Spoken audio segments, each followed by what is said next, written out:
اعوذ باللہ من الشیطان الرجیم بسم اللہ الرحمن الرحیم۔ ناظرین کرام السلام علیکم ورحمۃ اللہ وبرکاتہ۔ تعارف علماء و مشائخ کی شخصیت ہیں حضرت قبلہ امیر المجاہدین قبلہ بابا جی رحمۃ اللہ علیہ۔ آپ کا یہ انٹرویو جو روزنامہ امت راولپنڈی اور پشاور میں 24 جنوری 2018 کو شائع ہوا تھا، ہم آپ کی خدمت میں پیش کر رہے ہیں۔ تو آئیے اگلے حصے کی طرف چلتے ہیں اور سنتے اور سناتے ہیں، پڑھتے اور پڑھاتے ہیں۔ یہ سلسلہ شروع کرنے سے پہلے آپ سب کی خدمت میں گزارش ہے کہ آپ ہمارے اس یوٹیوب چینل پیر ہادی سرکار آفیشل کو ضرور سبسکرائب فرما کر ہمارے ساتھ تعاون فرمائیں۔ علامہ حافظ خادم حسین رضوی رحمۃ اللہ علیہ کے ساتھ گفتگو کے موقع پر ان کے ایک دیرینہ ساتھی جیلان شاہ بھی موجود تھے۔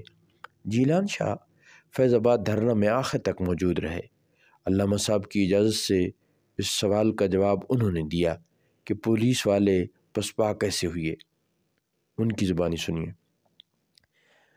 تو وہ کہتے ہیں، اس پورے آپریشن میں 2 بار سٹاپ اوور آیا اور اس کا دورانیہ 4.5 گھنٹے سے 4.75 گھنٹے تھا۔ اس دوران ایک بار پولیس والے فیض آباد کی طرف آئے، انہیں پسپا کر دیا گیا۔ پھر دوسری دفعہ بارہکوہ کی اطراف سے آئے، کنٹینر کے عقب سے بھی گھیراؤ کیا، لیکن اس کے باوجود دھرنے کے شرکاء نے انہیں پھر پیچھے دھکیل دیا، جس کے بعد 15 منٹ کے وقفے سے پولیس والوں نے تیسری بار حلہ بول دیا۔ یہ ان کی پوری طاقت کے ساتھ حتمی کارروائی تھی۔ اس وقت بے انتہا شیلنگ نے شرکاء کو نڈھال کر دیا تھا، کیونکہ آنسو گیس کے شیل انسان کی سانس کو روک دیتے ہیں۔ اس کے نتیجے میں خون کا بہاؤ متاثر ہوتا ہے۔ پولیس کی جانب سے فائر کیے گئے 12,000 سے زائد شیل ہم نے خود گنے تھے۔ انتہائی نزدیک سے ربڑ کی گولیاں الگ چلائی گئیں۔ صورتحال یہ تھی کہ پولیس والے کنٹینر کی ڈرائیونگ سیٹ والے حصے کے نزدیک آ چکے تھے۔ ان کے واٹر کین ہمارے کنٹینر سے ٹکرا رہے تھے۔ کنٹینر کے عقب میں فیض آباد والی سائڈ پر بھی جہاں استاد صاحب علامہ خادم حسین رضوی موجود تھے، پولیس والے چند گز کے فاصلے پر آ گئے تھے۔ اس دوران وہ ہمارے ایک ایک خیمے کی تلاشی لینے کے بعد انہیں نظر آتش کر کے آگے بڑھ رہے تھے، لیکن اس وقت تک بھی استاد محترم یہی حکم جاری کر رہے تھے کہ ہم نے ان پر ہاتھ نہیں اٹھانا۔ 4.25 گھنٹے کی مسلسل شیلنگ سے لڑکے اپنے ہوش و حواس میں نہیں رہے تھے۔ البتہ ہمیں یہ پریشانی ضرور تھی کہ استاد صاحب کو کچھ نہ ہو جائے۔ جب پولیس والے بالکل قریب آ گئے تو یہی وہ مرحلہ تھا کہ جب بالآخر استاد صاحب نے گرجدار آواز میں کہا، "مڈیو اپنے انو"، یعنی لڑکو منڈیو انو پکڑ لو، لڑکو انہیں پکڑ لو۔ کنٹینر پر ہمارے جو قائدین تھے اور نیچے نڈھال کارکن، استاد صاحب کے ان الفاظ نے گویا ان میں بجلی بھر دی۔ پھر لڑکوں نے نہیں دیکھا کہ آگے کون ہے اور کون نہیں۔ پولیس نے پیچھے دوڑ لگا دی، یوں پاسا پلٹا۔ یہ جو پروپیگنڈا کیا گیا تھا کہ عقب سے دھرنے والوں کو غیبی امداد آئی، یعنی اشارہ اسٹیبلشمنٹ کی طرف تھا، حالانکہ اس میں 1% بھی حقیقت نہیں۔ عقب سے امداد ضرور آئی تھی، لیکن وہ عام لوگوں کی تھی جو گھروں میں بیٹھے ٹی وی پر کارروائی دیکھ رہے تھے۔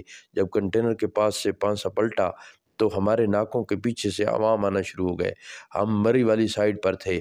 اس سائڈ پر ہمارے تقریباً تمام لڑکے گرفتار ہو چکے تھے، لیکن پھر گھروں سے اچانک اتنی مخلوق نکلی کہ پولیس ان گرفتار لڑکوں کو چھوڑ کر بھاگ نکلی، یہاں تک کہ اپنی گاڑیاں بھی چھوڑ گئی۔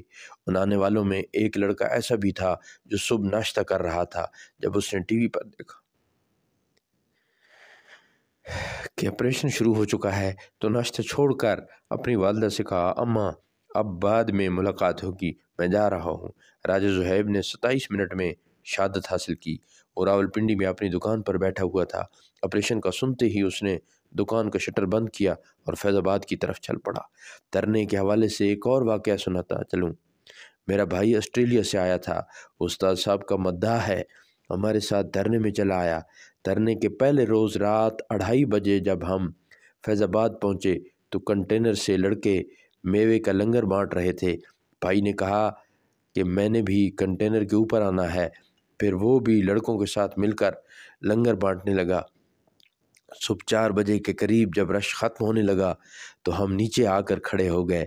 بھائی نے پیچھے ہٹ کر انگڑائی لی تو اس کا پیر نیچے سوئے ہوئے شخص کے سر سے ٹکرایا۔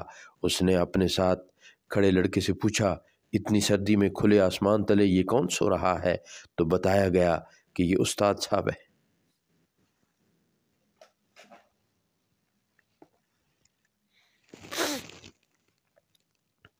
اللہ اکبر! یہ کون ہے؟ یہ امیر المجاہدین ہے، یہ عاشق رسول کریم ہے صلی اللہ علیہ وآلہ وسلم۔